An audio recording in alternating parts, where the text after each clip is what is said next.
Hi friends, welcome to Chitra's kitchen. இன்றைக்கி chicken gravy hotel ஸ்டைலில் chicken gravy செய்யலாம் வாங்க.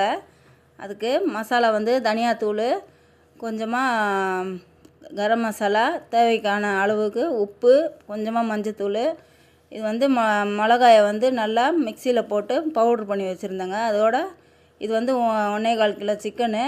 அதுக்கேற்ற மாதிரி மசாலாலாம் எடுத்துருக்காங்க. மசாலானா எல்லாம் தனியாத்தூள், கரம் மசாலா, உப்பு, கொஞ்சமாக மஞ்சத்தூள், கொஞ்சமாக அதுக்கு கறிக்கு ஏற்ற மாதிரி தயிர், அந்த கிரேவி வர அளவுக்கு தயிர், அதுக்கப்புறமா கொஞ்சமாக இஞ்சி பூண்டு பேஸ்ட்டு போட்டு நல்லா பெரட்டு, நல்லா அது வந்து ஃபுல்லாக மேக்னெட் ஆகணுங்க. அந்த எல்லா சிக்கன்லேயும் அந்த மசாலா கலந்து வரணும். அந்த அளவுக்கு நல்லா பிசைஞ்சிட்டு ஒரு 10 நிமிஷம் காலவர் ஊற வச்சிட்டேங்க. இந்த பக்கம் வந்து கொஞ்சமாக எண்ணெயும் கொஞ்சம் நெய்யும் ஊற்றி வெங்காயத்தை நல்லா நீட்டு வாக்கில் வெட்டி நல்லா வறுத்து எடுத்து வச்சுட்டேங்க. அதே எண்ணெயில் பட்டையும் இலையும் போட்டு அதுக்கப்புறமா இந்த மேக்னெட் பண்ணி வச்சுருந்த சிக்கனை போட்டு ஒரு 1/4 ஹவர் அந்த எண்ணெயிலேயே பரட்டி ஒரு 1/4 ஹவராக அந்த எண்ணெயிலே வேகட்டன்னு மூடி வச்சுருந்தேங்க.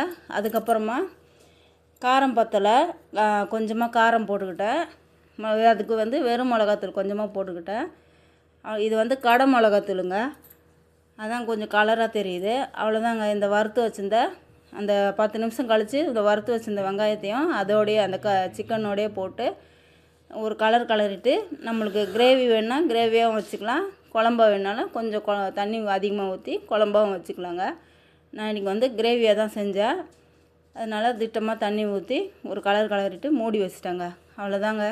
இது பாருங்கள், சும்மா டேஸ்ட்டான ஹோட்டல் ஸ்டைலில் டிஃப்ரெண்ட்டான ஒரு சிக்கன் கிரேவிங்க. இந்த மாதிரி நீங்களும் ட்ரை பண்ணுங்கள். இது நல்லா செம்மையாக இருந்துச்சுங்க.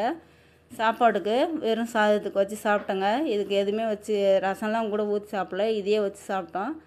செம்ம அல்டிமேட்டாக இருந்துச்சுங்க. நீங்களும் இந்த மாதிரி ஒரு நாள் ட்ரை பண்ணி சாப்பிடுங்க சிக்கன் எடுத்திங்கன்னா. இந்த வீடியோ உங்களுக்கு பிடிச்சிருந்துச்சின்னா சித்ராஸ் கிச்சனுக்கு சப்போர்ட் பண்ணுங்கள், சப்ஸ்கிரைப் பண்ணுங்கள், உங்கள் ஃப்ரெண்ட்ஸுங்களுக்கு ஷேர் பண்ணுங்கள். மறக்காமல் ஒரு குட்டி லைக் ஒன்று போட்டுருங்க என்னோடய வீடியோவுக்கு. அவ்வளோதாங்க. இந்த மாதிரி சிக்கன் எடுத்திங்கன்னா இந்த மாதிரி ட்ரை பண்ணுங்கள். பாய்.